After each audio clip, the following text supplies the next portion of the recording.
దేవునికి భయపడినట్టు నటించే వాళ్ళని భ్రష్టులని బైబిల్ అంటుంది. కాబట్టి ఇప్పుడు మనం ఏదైనా మనుషుల్లో అధికారులు అనుకోండి చాలా భయపడతాం. వాళ్ళు ఉన్నప్పుడే ఎమ్మెల్యే ఉన్నాడు అనుకోండి అతనికి భయపడతాం, కలెక్టర్ గారు ఉన్నారంటే అతనికి భయపడతాం. కానీ అతను లేనప్పుడు అతనికి భయపడం. ఎందుకంటే వాళ్ళు మనిషి కాబట్టి వాళ్ళు ఎదురుగా ఉన్నప్పుడు మనం జాగ్రత్తగా లేకపోతే వాళ్ళు చూసి గమనించి మనల్ని ఏమైనా అనే అవకాశం ఉంది కాబట్టి భయపడతాం. కానీ దేవుని విషయానికి వస్తే దేవుడు ఆయన ఎప్పుడు కూడా మనల్ని చూడగలడు. ఆయన మన హృదయంలో ఏముందో కూడా ఆయన గ్రహించగలడు. కాబట్టి ఆయన చాలా శక్తిమంతుడు. అలాంటప్పుడు మనం మరి దేవునికి ఇంకెంత భయపడాలో ఒకసారి ఆలోచించండి. అంటే ఎమ్మెల్యేలాగా వీళ్ళలాగా వాళ్ళు ఉన్నప్పుడే భయపడడం కాదండి, ఎప్పుడు భయపడాలి. సహజంగా ఇక్కడికి వచ్చినప్పుడు జాగ్రత్తగా వాక్యం విని ప్రార్థన చేసుకుంటే మనం అందరం దేవునికి భయపడేవాళ్ళు అని అనుకోవచ్చు. కానీ బయటికి వెళ్ళిపోయిన తర్వాత లేదా ఫ్రెండ్స్తో ఉన్నప్పుడు, మన బంధువుల మధ్యన ఉన్నప్పుడు, లేదా లోకంలో మనం ఉంటున్నప్పుడు, ఒంటరిగా ఉన్నప్పుడు మనం దేవుడంటే భయం లేకుండా ఉంటే గనక మరి దాని గురించి కూడా దేవుడు మనల్ని లెక్క అడుగుతాడనేది మనం తెలుసుకోవాలి. కానీ అలాంటి ఆలోచనలు లేక మనం ఏం చేస్తామంటే ఏదో అందరిలో ఉన్నప్పుడు దేవుని పిల్లలతో ఉన్నప్పుడు దేవుని పిల్లలాగా, దేవుని కుమారుల్లాగా, దేవుని పిల్లలతో లేనప్పుడు మరొకలాగా మనం ఉంటున్నామంటే అంటే దేవుడు మనకు సరిగా అర్థం కాలేదనేది మనం గమనించాలి. కాబట్టి దేవునికి భయపడుతున్నానని చెప్పుకుని మనం నటిస్తే దేవుని పిల్లల మధ్యన ఒకలా ఉండి బయట ఇంకొకలా ఉంటే అది మనల్ని మనం మోసం చేసుకోవడమే అవుతుందే తప్ప మనం దేవునికి భయపడేవాళ్ళు కాదు. దానివల్ల మనకే నష్టం. వాక్యం వినడం ద్వారా మనకి దేవుని భయం అనేది మనకి ఎప్పుడు కలుగుతుంది. దేవుని జ్ఞానం ఏంటో, దేవుని శక్తి ఏంటో, ఆయన ఎలాంటి వాడో, ఆయన దృష్టికి ఏది చెడో ఏది మంచో ఇలాంటి విషయాలు అన్నీ కూడా మనకి తెలియబడుతున్నాయి, చెప్పబడుతున్నాయి. ఎందుకంటే మనం కొన్ని విషయాలు అజాగ్రత్త వలన మర్చిపోయే అవకాశం ఉంది. కాబట్టి మనం వాక్యం వింటున్నామంటే ఇంకెప్పుడు కూడా దేవుని జ్ఞాపకాల్లో, దేవుని ధ్యానంలో, దేవుని శక్తి గురించి కానివ్వండి, మనం అన్ని విషయాల్లో కూడా ఎప్పుడు కూడా మెలకుగా ఉండడానికి అవకాశం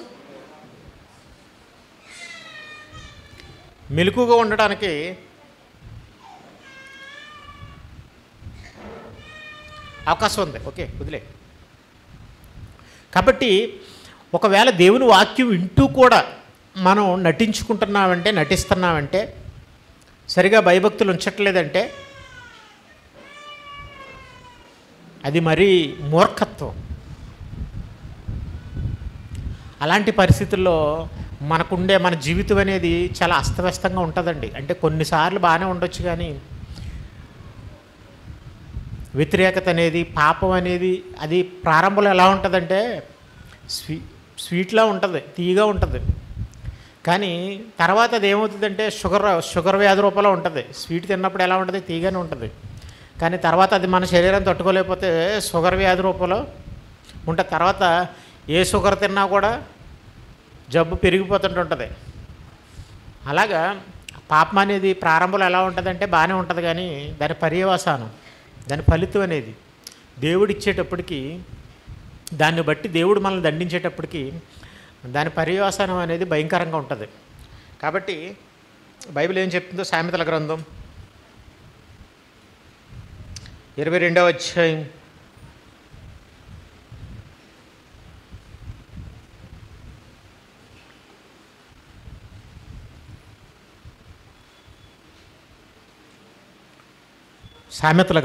22వ అధ్యాయం 4-5 వచనాలు.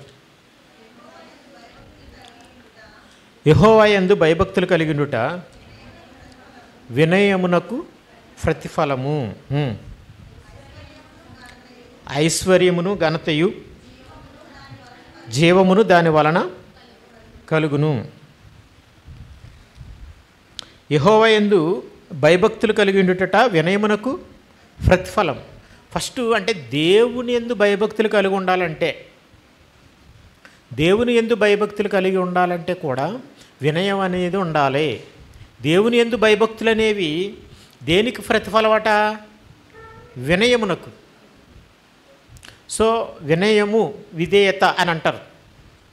అంటే వినయం ఉన్న వాళ్ళకి ఏముంటుందంటే విధేయత ఉంటుంది. విధేయత అంటే ఏంటంటే నేర్చుకోగలుగుతారు, తెలుసుకోగలుగుతారు, అర్థం చేసుకోగలుగుతారు. కాబట్టి ఇప్పుడు వినయం లేని వాళ్ళకి ఏముండదంటే విధేయత ఉండదు. అంటే అది లోక సామెత. బైబిల్ ప్రకారంగా ఆలోచించాలంటే ఈ వాక్య ప్రకారంగా వినయము లేని వాళ్ళకి ఏముండదంటే భయభక్తులు అనేవి ఉండవు. దేవుడు అంటే భయం భక్తి ఉండదు. కాబట్టి ఇప్పుడు మీరు ఇక్కడికి వచ్చి కూర్చున్నారు, ఏముండాలి? మీకు వినయం ఉండాలి. ఫస్ట్ మీకు ఉండవలసిన లక్షణం ఏంటంటే వినయం. వినయం అంటే కూర్చుని మీరు జాగ్రత్తగా దేవుని మాటలు వినాలి అనే బుద్ధి ఉండాలి.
లేదు. కాబట్టి వినయానికి ప్రతిఫలం. కాబట్టి ఇక్కడ కూర్చున్నప్పుడు బైబిల్ ఏం చెప్తుందంటే విర్రవీగుచున్న దుష్టత్వం, సమస్త కల్మషం విడిచిపెట్టి లోపల నాటబడి మీ ఆత్మలను రక్షించుటకు శక్తిగల వాక్యమును సాత్వికంతో అంగీకరించండి. అంటే ఇక్కడ మనం కూర్చున్నప్పుడు అండి ఏ విధమైన చెడు ఆలోచన లేకుండా, ఏ విధమైనవి దుష్ట ఆలోచన లేకుండా మనం ఎలా ఉండాలంటే చాలా ప్లెయిన్గా ఎంటీ మైండ్తో దేవుని మాటలకి స్థానం ఇవ్వాలి, దేవుని మాటలు నా హృదయంలోనికి వెళ్ళాలి అనే ఉద్దేశంతో మనం ఏం చేయాలంటే కూర్చోవాలి. అప్పుడు అది వినయం. అప్పుడు ఏమవుతుంది? ఆటోమేటిక్గా వాక్యం అనేది మన లోపలికి వెళ్తుంది. మనం అర్థం చేసుకోగలుగుతాం, నేర్చుకోగలుగుతాం. ఆ వాక్యం పనిచేయడం ప్రారంభిస్తుంది, లేదా ఆ వాక్యం మన హృదయాల మీద రాయబడుతుంది. వాక్యం కూడానండి మన హృదయాల మీద రాయబడాలి. రాయబడినప్పుడు అది ఏమవుతుందంటే అది మనం మర్చిపోలేం. అది మనం మర్చిపోలేనప్పుడు అప్పుడు దేవుడి భయం మనకి ఎందుకు పోద్ది? వాక్యం ఇక్కడ ఉన్నప్పుడే కాకుండా వీధిలో ఉన్నప్పుడు కూడా హృదయం మీద వాక్యం ఉంటే మనం ఎలా దేవునికి వ్యతిరేకంగా దేవుని భయభక్తులు లేకుండా ప్రవర్తించగలం, మాట్లాడగలం. కాబట్టి వాక్యం అనేది మన హృదయాల మీద రాయబడాలి, నాటబడాలి మన హృదయంలో. అలా జరగాలంటే చాలా వినయంతో మనం ఎప్పుడైతే కూర్చున్నామో ఎవరితోటి మాట్లాడకుండా, దిక్కులు చూడకుండా చాలా లక్ష్యం ఉంచి దేవుని మాటలు వినగలుగుతాం. అప్పుడు ఆటోమేటిక్గా దానికి ప్రతిఫలంగా మీకు ఏమొస్తుందంటే భయభక్తులు అనేవి వచ్చేస్తాయి. అంటే దేవుని జ్ఞానాన్ని అర్థం చేసుకోగలుగుతారు, దేవుని మాటలు అర్థం చేసుకోగలుగుతారు. మీ హృదయాల్లో వాక్యం నాటబడుతుంది, భయభక్తులు వస్తాయి. కాబట్టి మీరు వినే పరిస్థితిని బట్టే మీరు అర్థం చేసుకోగలుగుతారు దేవుని మాటలు, లేదా మీ హృదయాల్లో నాటబడతాయి దేవుని మాటలు. అప్పుడే దేవుని భయభక్తులు అనేవి వస్తాయి. దానికి ప్రతిఫలం అండి. వినయం లేకుండా దేవుని భయభక్తులు అనేవి రావు. కాబట్టి ఏమంటున్నాడంటే వినయమునకు ప్రతిఫలమే ఏమని చెప్తుందంటే ఇక్కడ మాట భయభక్తులని. యెహోవా యందు భయభక్తులు కలిగి ఉండుటే వినయమునకు ప్రతిఫలం. అది మనకు అర్థం కావట్లేదు. ముందు ఇది రాసేయడం వల్ల, వెనకాల అది ఎట్టేయడం వల్ల స్కిప్. దేవుని భయభక్తులు వినయం అంతే ఆ మాట చెప్తుంది అనుకుంటాం తప్ప మీరు ఆ మాటను ముందు పెట్టుకుని చదవండి, ఎంత బాగుంటుంది. వినయమునకు ప్రతిఫలము యెహోవా యందు భయభక్తులు. సో అంటే భయభక్తులు అనేవి సులువుగా రావు. ఎందుకు? అందరికీ భయభక్తులు లేవు. ఎందుకు అందరూ ఒకే వాక్యాన్ని అంటున్నారు, అందరికీ దేవుడు అంటే భయం భక్తి ఎందుకు లేదంటే కారణం, ఎవరైతే వినయంగా వింటున్నారో వాళ్ళకి ఆటోమేటిక్గా ఉంటాయి. జాగ్రత్తగా వాక్యం వినేవాడికి వాక్యం అర్థమవుతుంది, జాగ్రత్తగా వాక్యం వినేవాళ్ళకి దేవుడు అంటే భయం భక్తి ఆటోమేటిక్గా వచ్చేస్తుంది. అప్పుడు చెప్తున్నాడు, ఇంకా వింటలేదండి, వినయంగా వింటలేదు, వింటున్నాడు. అందరూ భక్తి చేసే భక్తి ఎలా ఉంటుందంటే చూడండి, అన్ని జనులు కూడా అలాగే ఏదో పైకి భక్తి చేస్తుంటారు, అలాగే వెళ్ళిపోతుంటారు. అలాగే క్రైస్తవుల్లో కూడా కొంతమంది నామకార్థంగా భ్రష్టులుగా అలాగే వస్తారు పోతారు, అంతా అలాగే ఉంటుంది తప్ప వాళ్ళ ప్రవర్తన చూస్తే దేవుడు అంటే భయభక్తి కలిగి ఉన్న వాళ్ళుగా మనకే అనిపించరు. దేవుడికి అనిపించడం పక్కనెట్టండి, సాటి మనిషికి అనిపించరు. సాటి మనిషికి వాళ్ళు అలా అనిపించినప్పుడు దేవునికి ఎలా అనిపిస్తారు? అసలు అది ఇంపాసిబుల్ అనమాట. ఎంత దూరంగా ఉన్నారో మీరు ఆలోచించండి. ఒక అబ్రహాము గారు దేవునికి భయభక్తులు కలవాడిగా చూపించుకున్నాడంటే తన కుమారుడిని అడిగిన బలివ్వడానికి సిద్ధపడిపోయి, కానీ సాటి మనిషికే దేవుడంటే భయం భక్తి ఉన్నవాడా ఇతను, దేవుడంటే భయభక్తులు లేవు ఇతనికి అని అనిపించుకునే స్థితిలో ఉన్నామంటే, మనం వాక్యాలు విన్నవాళ్ళు కూడా మనకు అలా కనిపిస్తున్నారని అంటే వాళ్ళు వాక్యాన్ని సరిగా వినడం లేదు ఎప్పుడు కూడా, అందుకే వాళ్ళు అలా ఉన్నారు. అలాంటి వాళ్ళని బైబిల్ ఏమంటుందంటే కింద చెప్తుంది చూడండి, అలాంటి వాడు మూర్ఖుడు అనమాట. ముండ్లును యెహోవా ప్రతిఫలం. అయితే ఆ ప్రతిఫలం వల్ల ఇంకేం వస్తాయంటే దేవుడంటే భయభక్తులు కలిగి ఉన్నాం, భయభక్తులు కలిగి ఉంటే ఇంకేం వస్తాయట? ఐశ్వర్యమును ఘనతయు జీవమును. అంటే ఐశ్వర్యం అంటే ఓవరాల్గా మనం ఈ సామెతల గ్రంథాన్ని గురించి ఆలోచిస్తే స్థిరమైన ఐశ్వర్యం అని బైబిల్ చెప్తుంది. స్థిరమైన ఐశ్వర్యం నా వలన కలదు అని ఉంది. ఎక్కడ? సామెతల గ్రంథం 8వ అధ్యాయంలోనే మనకు ఆ మాట కనిపిస్తుంది. ఆ స్థిరమైన ఐశ్వర్యం ఏంటంటే జ్ఞానం. దేవుని జ్ఞానం అనేది స్థిరమైన ఐశ్వర్యం, అది ఎప్పుడు పోదు, దాని వలన మనం మేలు అనిపిస్తాం.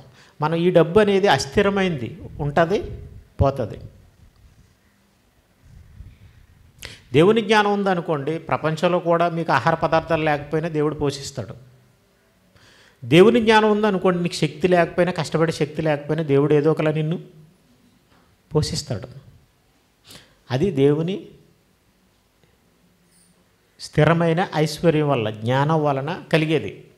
అయితే నెక్స్ట్ ఇంకా ఘనతయు జీవమును దాని వలన కలుగును. దేవుని భయభక్తుల వల్ల ఇవన్నీ వస్తాయి. అయితే ముండ్లును ఊరులును మూర్ఖుల మార్గములో ఉన్నవి. దేవుని మాట వినలేదనుకోండి, వాడిని ఏమనొచ్చు మనం?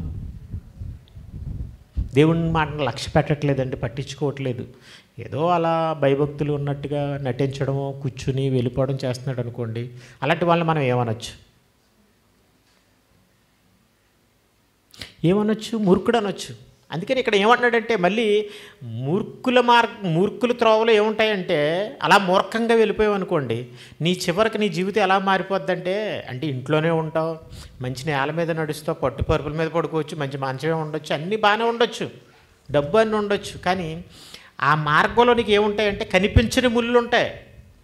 భార్య నీకు ముళ్ళు అయిపోద్ది, పిల్లలు ముళ్ళు అయిపోతారు, లేదా చుట్టూ ఉన్న కొలీగ్స్ ముళ్ళుగా ఉంటారు, చుట్టూ ఉన్న పరిస్థితులన్నీ కూడా నీకు ఎలా ఉంటాయంటే ముళ్ళుగా గుచ్చుకుంటుంటారు. కాబట్టి నాకు పక్కలో బల్లి లాంటివాడు అని అంటాం కదా మనం, అలాగనమాట. అదే అంటాడు, వాళ్ళ మార్గంలో ఏముంటాయంటే ముళ్ళు ఉంటాయి. ఆ ఎవరిని ముండ్లు ఉంటాయి. ముండ్ల తర్వాత మనకి ఇంకా ముళ్ళు అనేది చాలా సింపుల్గా ఉంటుందండి, ఇలా తీసేసుకోవచ్చు, ముళ్ళుతో తీసేయచ్చు, లేదా చేతితో లాగేయచ్చు.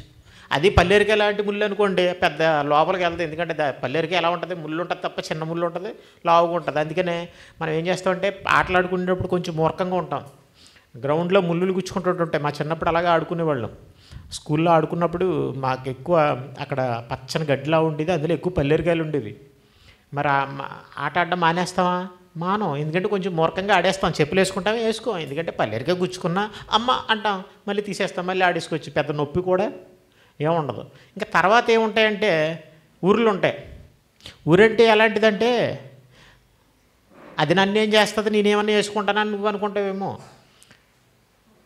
నువ్వే వేసుకుంటావు. ఎలా అంటే నువ్వు మూర్ఖుడు కదా, ఆ పరిస్థితికి వస్తావు. ఎలా అంటే ఇప్పుడు చూడండి, కొంతమంది అండి, ఒక న్యూస్ అండి ఎలాంటిదంటే, ఒక పిల్లలు ఏం చేస్తున్నారంటే సరదాగా రీల్స్ చేస్తున్నారట, ఊరేసుకున్నట్టు రీల్.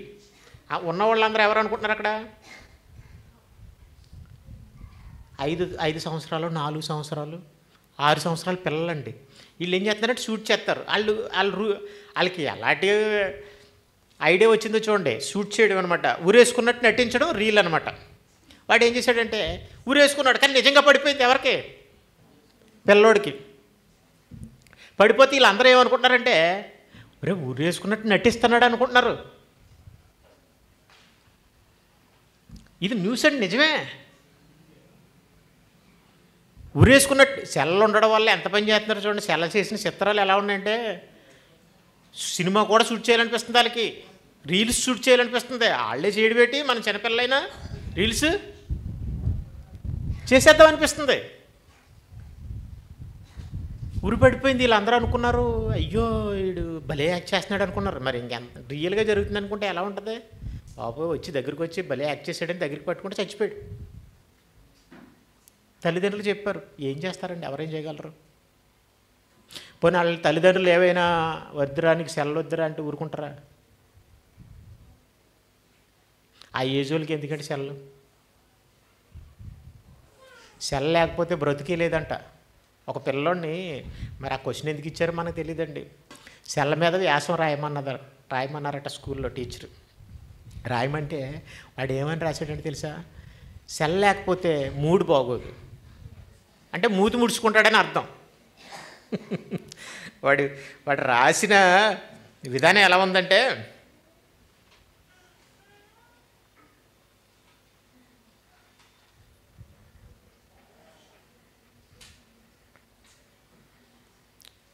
మొబైల్ లేకపోతేనంటే మూడు బాగోదట. అంటే అర్థం పెట్టి మమ్మీ సెల్ ఇవ్వమని అడుగుతారు కదండి, లేకపోతే గొడవ పెడతారు కదా.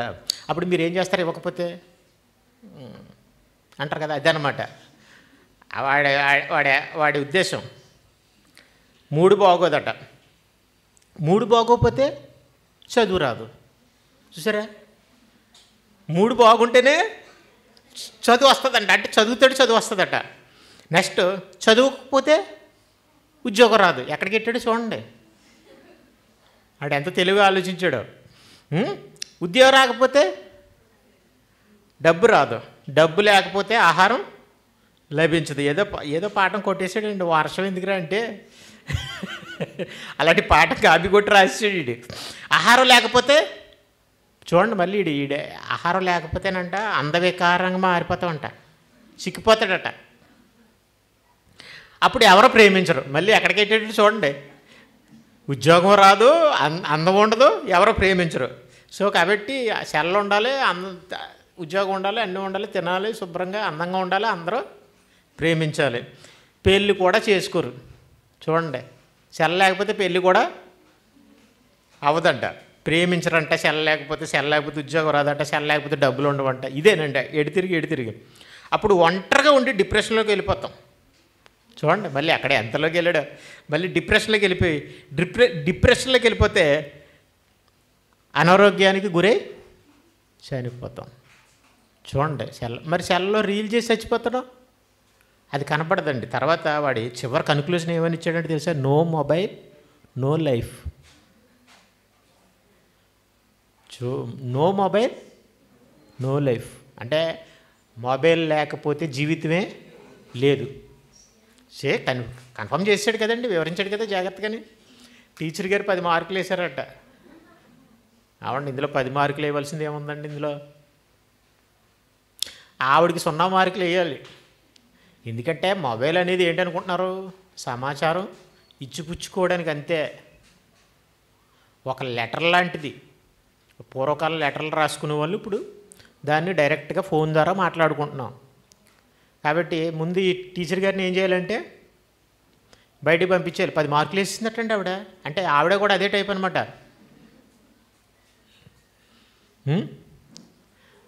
సో కాబట్టి సెల్కి ఎంత దూరంగా ఉంటే మన లైఫ్ అంత బాగుంటుందండి. అవసరం ఉన్నప్పుడు ఫోన్ మాట్లాడితే అమ్మా నాన్నతో వీళ్ళతో ఫోన్ మాట్లాడితే పర్వాలేదేమో తప్ప, సెల్ ఉందనుకోండి ఫ్రెండ్స్తో మాట్లాడడం, ఈ ఫ్రెండ్స్ ఆ ఫ్రెండ్స్ తర్వాత బాయ్ ఫ్రెండ్స్, అంతే కదండి. మరి వాడేం చేస్తాడు? అమ్మాయికి సెల్ ఉంది ఇలా మాట్లాడుకుంటున్నారని తెలియగానే అమ్మాయి నెంబర్ అడుగుతాడు, వాడికి ఇష్టం అనుకో. ఇంకా అక్కడి నుంచి ఈ ఫ్రెండ్ ఆ ఫ్రెండ్ 10 మంది ఫోన్ చేసేస్తుంటుంటారు. ఇంక చూసుకోండి నేను పెద్ద సెలబ్రిటీనని ఫీల్ అయిపోతుంటారు. అటు అడుగు ఇటు అడుగు ఇటు అడుగు అటు అడుగు వేసి మొత్తానికి అప్పుడు అయిపోతారు. అందరూనండి, ఆడ మగ అంతా అంతేనండి. ఇందులో ఇద్దరు ఎవరిని మనం మినహాయించే అవసరం లేదు. కాబట్టి పిల్లలైనా ఎవరైనా సెల్లకి ఎంత దూరం ఉంటే అంత మంచిది. ఎందుకంటే వాళ్ళు అనుకున్నారా, వాళ్ళ అమ్మా నాన్నలు అనుకున్నారా?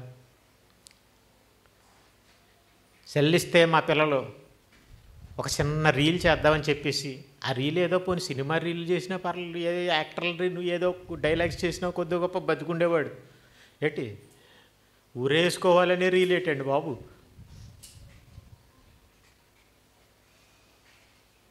అది నటించడానికి ఏమైనా కుదురుతుందంటారా?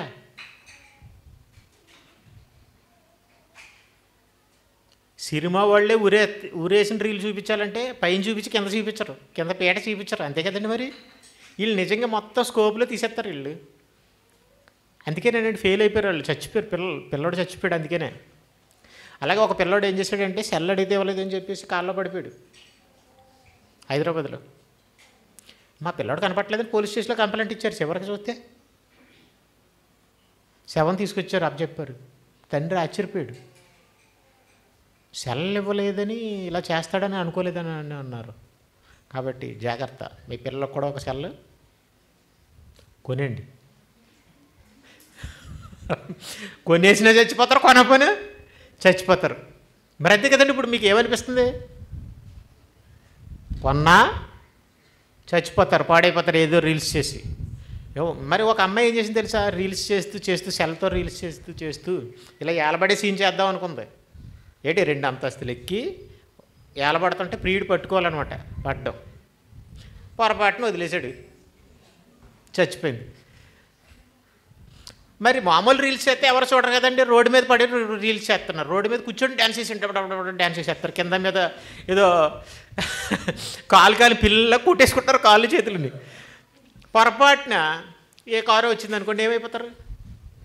గుద్దేశాడు అనుకోండి ఏమైపోతారు? చచ్చిపోతారు కదండి. మరి అంటే సెల్ ఇచ్చినా చచ్చిపోతాడు, ఇవ్వకపోయినా చచ్చిపోతాడు. ఏం చేస్తాడు మీరు ఇప్పుడు? తప్పదండి. మరి ఇంకేం చేద్దాం? ఏం చేస్తారో మీకే విడిచిపెట్టాలి. కాబట్టి మీ అమ్మా నాన్నలు సెల్లిస్తే మీరే తిట్టాలి.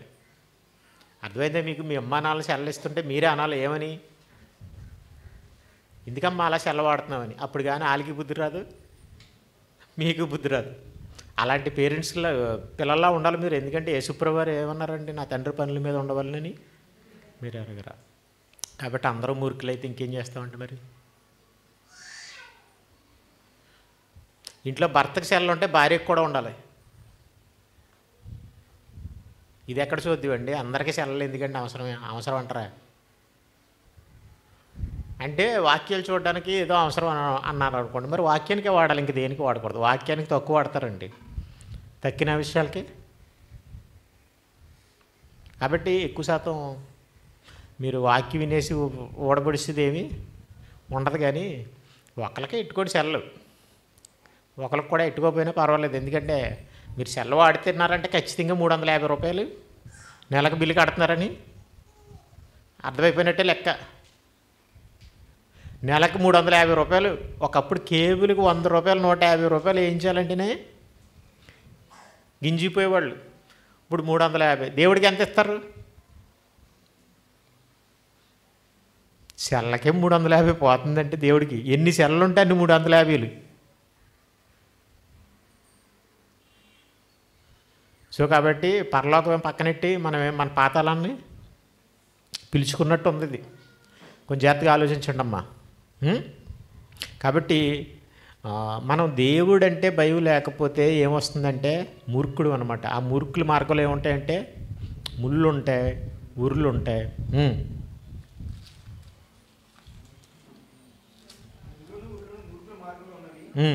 తన కాపాడుకునేవాడు వాటికి దూరం అంటే ముళ్ళుకి ఉర్లకి దూరంగా ఉంటాడట. ముళ్ళుకి ఊర్లకి ఎవడైనా దూరంగానే ఉంటాడు. ముళ్ళు ఉంటాయంటే నడుస్తావేటి? ఊరు ఉంటుందంటే అక్కడికి వెళ్తావా? ఏమంటే పక్షి ఏదైనా ఊరుందని తెలిస్తే గింజలు తినడానికి వస్తుందా? రాదు. కానీ అది ఉరి కనపడదు, గింజలే కనపడతాయి. కాబట్టి మనిషి ఎలాంటి వాడంటే మూర్ఖంగా ఉంటున్నాడు. దేవుడంటే భయభక్తులు లేవు, దేవునికి భయపడట్లేదు. కానీ ముండ్లుని ఊర్లనేవి ఆటోమేటిక్గా ఉంటాయి. అవి నీకు కనిపించవు, నీకు తెలీదు. మనిషికి పడే ఊరి ఎలా ఉంటుందండి? మనిషి వేసుకునే ఊరి కనపడని కాకుండా మనమే వేసుకుంటాం, తెలియదు అనమాట. చివరికి ఆ స్టేజ్కి వెళ్ళిపోతారండి మూర్ఖుడు అంటే. దేవుడు అంటే భయభక్తులు లేకపోతే చివరికి దేవుడిని విడిచిపెట్టిన వాళ్ళు ఎవరైనా అలాగే ఉంటారు. వాళ్ళ జీవితం అస్తవ్యస్తంగా అయిపోద్ది. అయితే అస్తవ్యస్తంగా అయిపోయిందని బాధపడుతూనే చచ్చిపోతాడు, లేకపోతే చివరికి ఊరేసుకున్నా చేస్తాడు. కాబట్టి దేవునికి భయపడేవాడంటే అలా కనపడతాడు, దేవుడికి భయపడినవాడంటే ఇలా ఉంటుంది వాడి లైఫ్. కాబట్టి మీ లైఫ్లో ముళ్ళు కానీ ఇబ్బందికరంగా భర్తలు, భార్యలు, పిల్లలు, చుట్టూ ఉన్న వాళ్ళు మనకు ముళ్ళులా కనపడి ఇబ్బందిగా జీవితం అంటే చిరాకు వచ్చేలాగా ఉంటే అంటే నువ్వేదో మూర్ఖంగా ఉన్నావన్నమాట, నువ్వేదో మూర్ఖంగా ప్రవర్తించావన్నమాట అని నువ్వు అర్థం చేసుకోవాల్సిందే. అప్పుడు దానికి దూరంగా ఉండాలి. దూరంగా ఉండాలంటే మూర్ఖ ప్రవర్తనకు దూరంగా ఉండాలి. ముళ్ళుకి ఉరికి జీవితంలో ముళ్ళుకి స్థానం ఉండకూడదన్నా, జీవితంలో ఉరికి స్థానం ఉండకూడదన్నా నువ్వు దేనికి దూరంగా ఉండాలి? మూర్ఖత్వానికి దూరంగా ఉండాలి, వినయానికి దగ్గరగా ఉండాలి, దేవుడంటే భయభక్తులు కలిగి ఉండాలి. అర్థమవుతుందండి? దేవుని మాటల్ని పైపైన ఆలోచించకూడదు. మనం నిదానంగా ఒకటికి ముందు పైకి 500 నోటుని కింద పైన ఎలా చూస్తున్నాం, దొంగ నోటు అయినా అలాగా ఆ మాట నాకు అర్థమైందా అర్థం కాలేదా అని కింద పైన ఆలోచిస్తే ప్రతి మాట ఒక అద్భుతం అండి. ప్రతి మాట మన జీవితాన్ని మార్చే మాటలే, మన పరిస్థితులు బాగుండే మాటలే. కానీ అలా ఆలోచించకపోవడం వలన, దేవుని మాటలు నిదానంగా ఆలోచించకపోవడం వలన మన జీవితం మనకు ఎలా ఉంటుందంటే చివరికి అస్తవ్యస్తంగా అనిపించి దేవుడిని నమ్ముకున్నాను, నాకు ఇన్ని కష్టాలు ఏంటి అనుకుంటాం మళ్ళీ పైకి.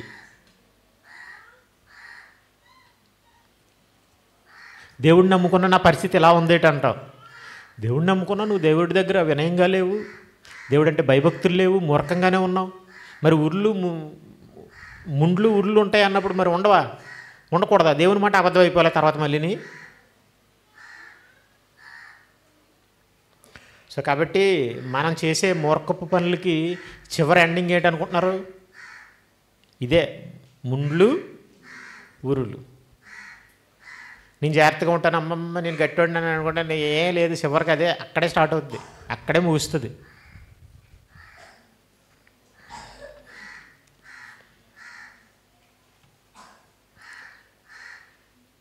రెండో పేతురు 2వ అధ్యాయం. ఎందుకంటే అక్కడికే ఎండింగ్. దేవుడు కూడా నీ ఎండింగ్ అక్కడికే ఉంచుతాడు.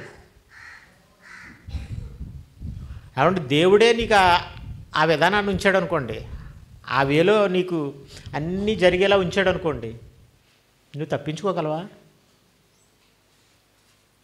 చెప్పండి. నువ్వు అనుకుంటావు నేను తప్పించుకోగలను అని అనుకుంటావు, నేను అలా ఉన్నాను అనుకుంటావు, అది నీ తెలివితేటలు అనుకుంటావు. కానీ దాన్ని వెనకాల ఎవరు ఉంటారో తెలుసా? దేవుడు ఉంటాడు. ఒక్కొక్కసారి మీరు దేవుని యందు భయభక్తులు కలిగి ఉన్నవారుగా నటిస్తూ మూర్ఖులుగా ఉంటే దేవుడు ఏం చేస్తాడో తెలుసా? మిమ్మల్ని నరకానికి పంపించాలని నిశ్చయించుకుంటాడు. నిశ్చయించుకుంటాలంటే నువ్వేం చేస్తావు తెలుసా? నరకానికి వెళ్ళిపోయే వాళ్ళగే నీ ఎండింగ్ ఉంటుంది. యోధ ఉన్నాడు. దేవుడంటే భయభక్తులు కలిగి ఉన్నవాడా కలిగి లేనివాడా? చెప్పాలి. భయభక్తులు లేనివాడు ఎవరో? ఇస్కరియోతు యోధ. దేవుని యందు భయభక్తులు లేనివాడు. మరి యేసుప్రభువుతో ఉన్నాడు, నటించాడు అంటే మూర్ఖుడు. భయం భక్తి లేదు. యేసుప్రభువేమో తన జీవిత దినములన్నిన్ను మహారోదనతోనూ కన్నీళ్లతోనూ దేవుని యందు భయభక్తులు కలిగి ఉన్నాడు. అంటే ప్రార్థనలు అన్నీ చూశాడు కదా. మరి ప్రతిరోజు అంత భయపడిపోతున్నాడు. అంత అద్భుతాలు చేసి ఆయన అంత భయపడిపోతే ఏ అద్భుతాలు చేయకుండా కూడా తిరిగి అన్నీ అనుభవిస్తున్న వాళ్ళు ఎందుకు భయభక్తులు లేవు? అంటే మూర్ఖత్వం. అంటే అతని జీవితంలో ఏముండాలి? ముళ్ళు ఉన్నాయి, ఉరి ఉంది. అందుకని చివరికి అతని ఎండింగ్ ఎలాగైపోయింది? ఉరి. అంటే అర్థం ఏంటి? అతను మూర్ఖుడిగా కనిపించాడు. దేవుని భయభక్తులు కలిగిన వాడు దేవుని యందు భయభక్తులుగా ఉన్నవాడిగా కనిపిస్తాడు. దేవుని భయభక్తులు లేనివాడు, దేవుని యందు భయభక్తులు లేవు నేను మూర్ఖుడిని అనేవాడు తన క్రియల వల్ల కనపరచునట. ఆ మాట కూడా సామెతల్లో ఉందండి. దేవుడి యందు భయభక్తులు లేనివట్టుగా మూర్ఖుడు తన క్రియల వలన, వాడి మూఢత్వం వలన పిల్లలు కూడా వాళ్ళది మూఢత్వం అని క్రియల వలన కనపరచునని కూడా మనకు బైబిల్ మాటలు కనిపిస్తాయి. కాబట్టి అండి, మీరు అతి తెలివిగా ఆలోచించకండి. అతి తెలివిగా ఆలోచించకూడదనే ఉద్దేశంతో నేను ఈరోజు ఈ మాటలు చూపిస్తున్నాను. మీ తెలివి దేవుడి దగ్గర తెల్లారిపోతుంది తప్ప మీ తెలివి ఏమీ పారదు. ఒకసారి చూడండి, 2 పేతురు 2వ అధ్యాయం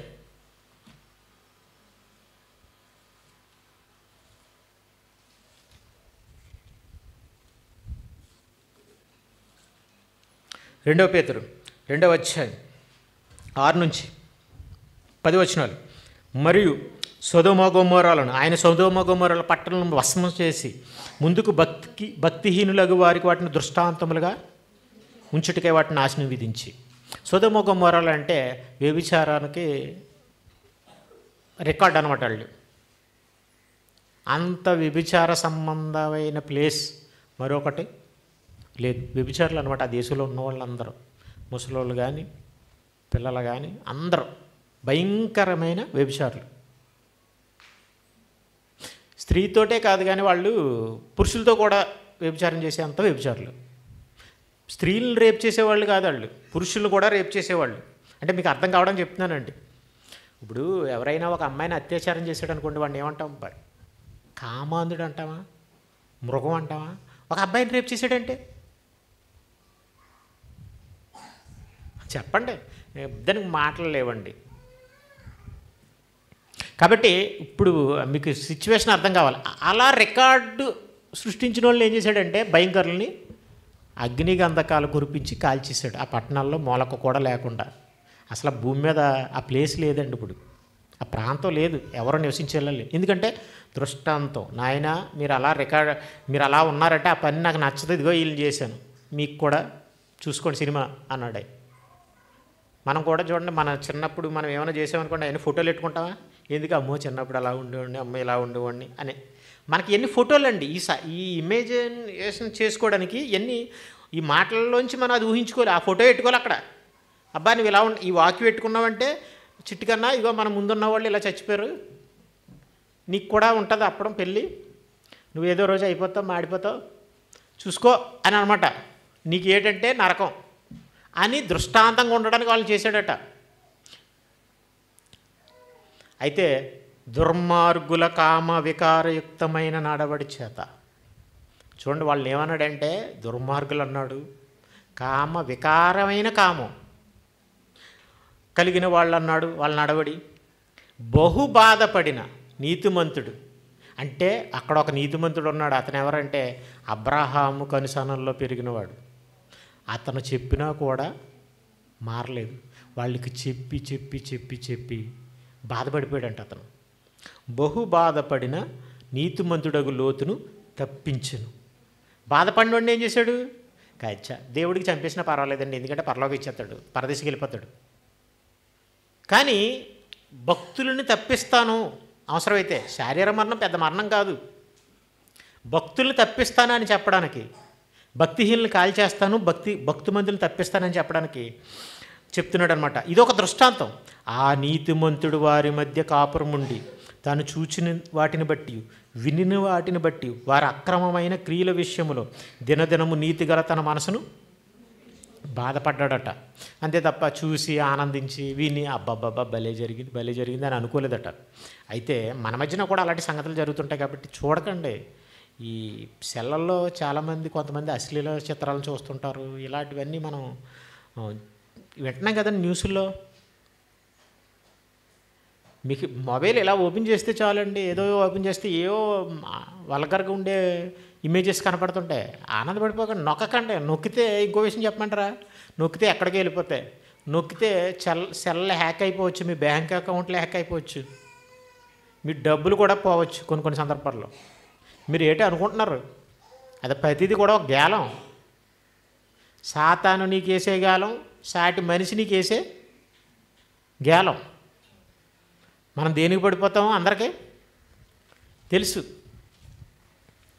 అయితే నప్పించుకుని చూడవచ్చు. భక్తులను శోధనలో నుండి తప్పించుటకును, అంటే నీతిమంతుడైన భక్తుడినైన లోతును తప్పించుటకును, దుర్నీతి పన్నులు ముఖ్యముగా మలినమైన దురాశలు కలిగి, దురాశ అంటే మళ్ళీ మామూలుగా కాకుండా అందులో మలినమైన, చాలా చండాలమైన, చెడ్డవాడే చెడ్డదని అనిపించుకునేంత చండాలమైన. ఆ ప్రపంచంలో ఉన్న అందరూ చెడ్డవాళ్లే. ఒక అమ్మాయి మీద అత్యాచారం చేశారంటే అదేం పాడిపోయి, అదేం దుర్మార్గుడు అంటాం. అంటే ఇంక చెడ్డవాడు కూడా చెడ్డవాడు అనేది ఏంటంటే మలినమైన దురాశలు కలిగి శరీరానుసారముగా నడుచుకునుచు, అంటే క్రైస్తవుడిగా నడుచుకోకుండా ప్రభుత్వం నిరాకరించచ్చు, అంటే వాక్యాలు నిరాకరిస్తూ, అంటే వాళ్ళు శిక్షలో ఉంచబడిన వారు, నరకానికి వెళ్ళిపోవడానికి వాళ్ళు ఉంచబడ్డారు అంతే. భూమి మీద ఎందుకు ఉన్నారంటే వాళ్ళు శిక్షలోనే ఉంటారు. ఎందుకంటేనండి మనం ఇప్పుడు చూడండి, కొన్ని పనికిరాని వస్తువులను ఏం చేస్తామంటే వెంటనే కాల్చాం, డస్ట్బిన్లో వేసుకుంటాం.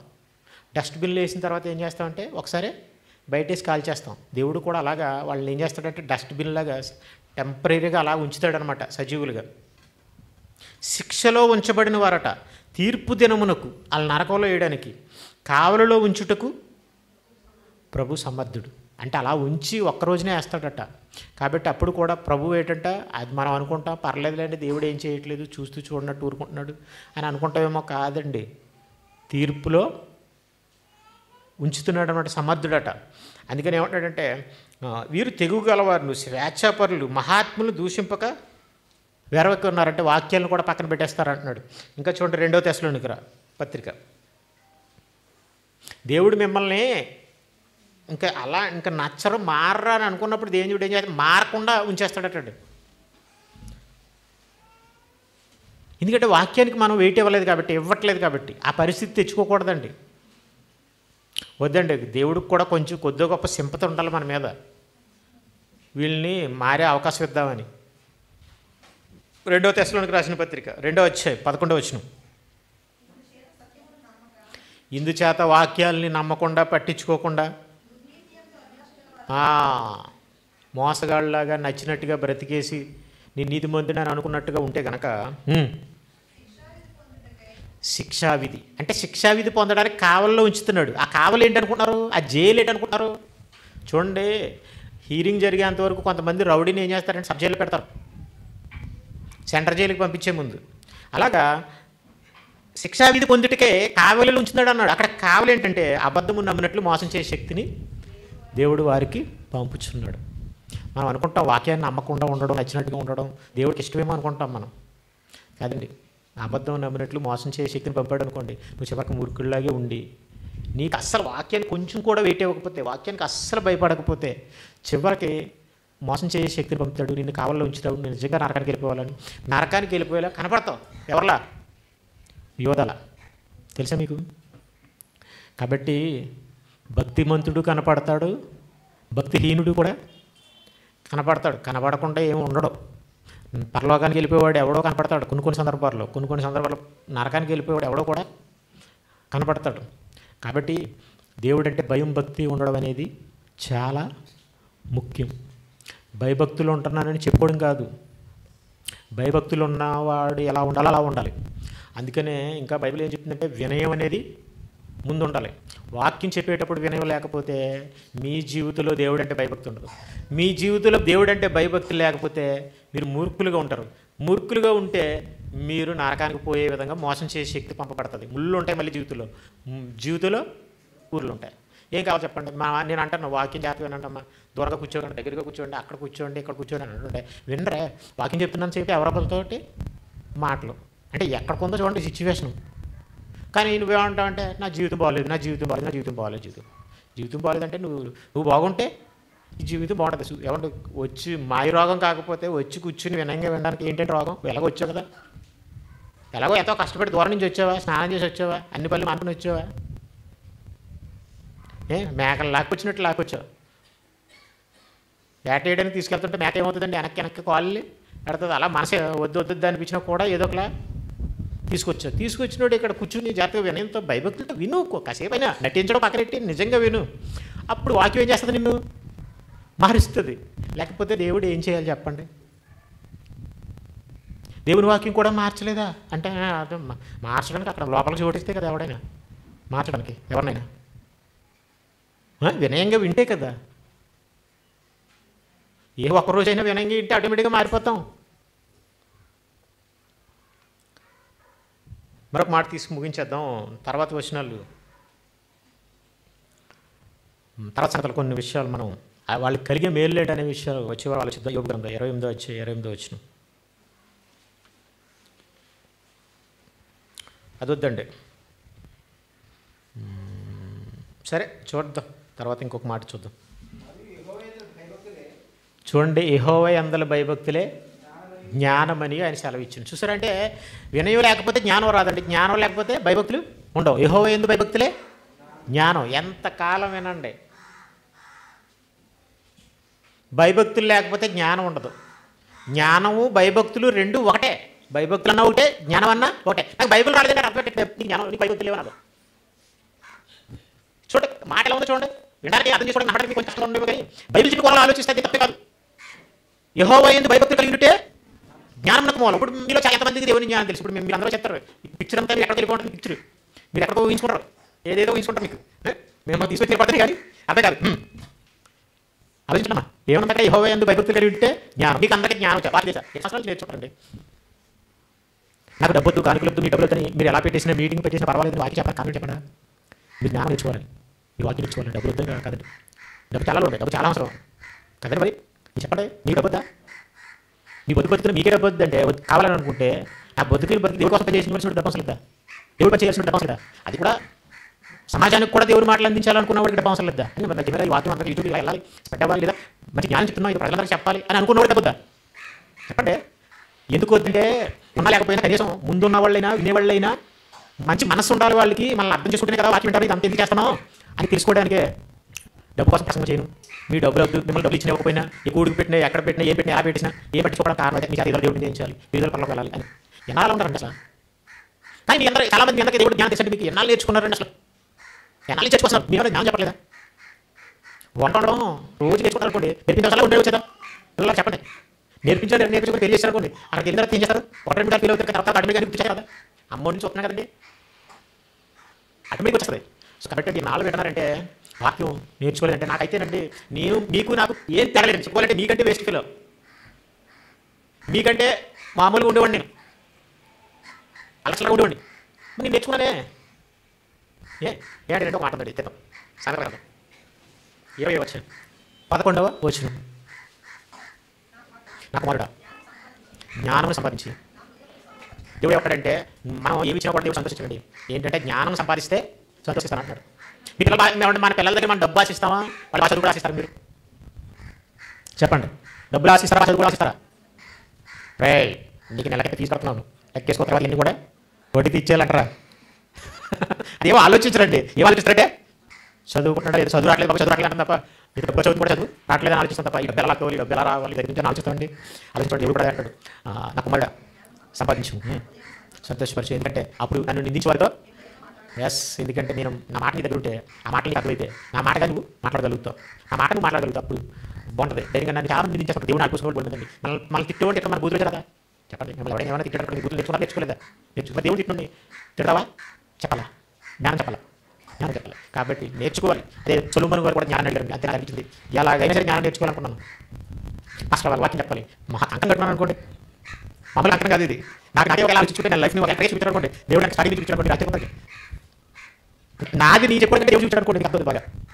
కాబట్టి అండి ఇది కూడా మనం మంచి నిర్ణయం తీసుకోకపోతే రాదండి.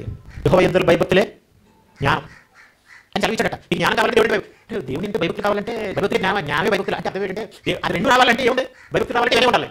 చూడండి, మీకు అందరికీ జ్ఞానం లేకపోవడానికి, జ్ఞానం నేర్చుకోవడానికి కారణం ఏంటంటే వినయం లేకపోవడం. ఇక్కడికి వచ్చి వాక్యాన్ని సరిగ్గా లేకపోవడం. సరే తప్పు చేస్తారంటే ఏముందండి, ఆయన కదా చెప్తున్నాడు, ఏముంది వారు చెప్తారు కదా, అలా చెప్పారు కదా అనుకుంటే వాక్యం జ్ఞాపకం అవుతుందా? దేవుడి భయభక్తులు ఉంటాయా? ఏముంటాయి చెప్పండి, ఏమో అవకాశం ఉందా?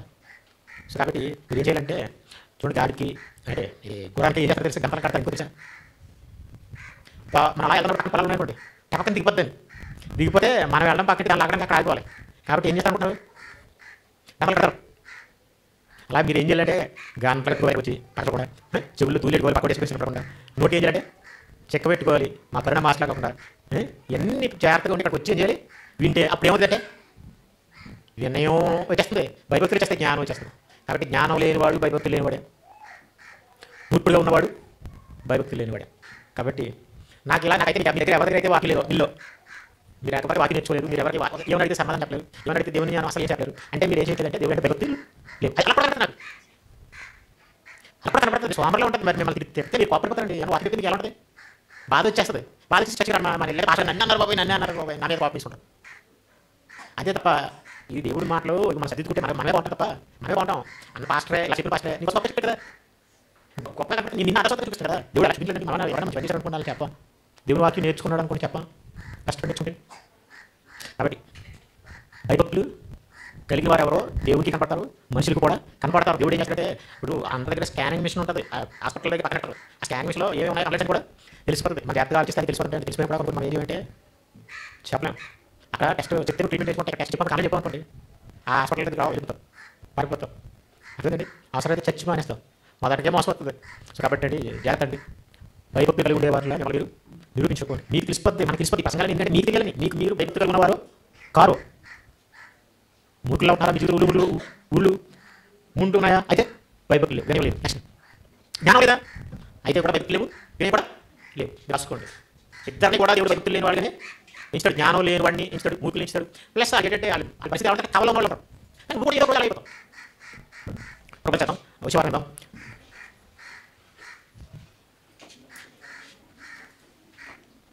జై డ్యాస్ వచ్చా అనొచ్చా అనే ప్రసంగం చెప్పారండి. ఎప్పుడు కొద్దిగా జ్యోతిగా కలుగుతున్నారు, విన్నారండి? లైవ్ వినలేదా? విన్నారండి. నేను మీకు అందుకే చెప్పాను ఏంటంటే మళ్ళీ వినమంటే మీరు వెంటనే కదా లైవ్ చూసి కరెక్ట్, కానీ ఎందుకంటే ఉంది కదా ఇగో సాల్వ్ చేయమంటే ఇక్కడ ప్లగ్ బిగించమంటే మా బావగారు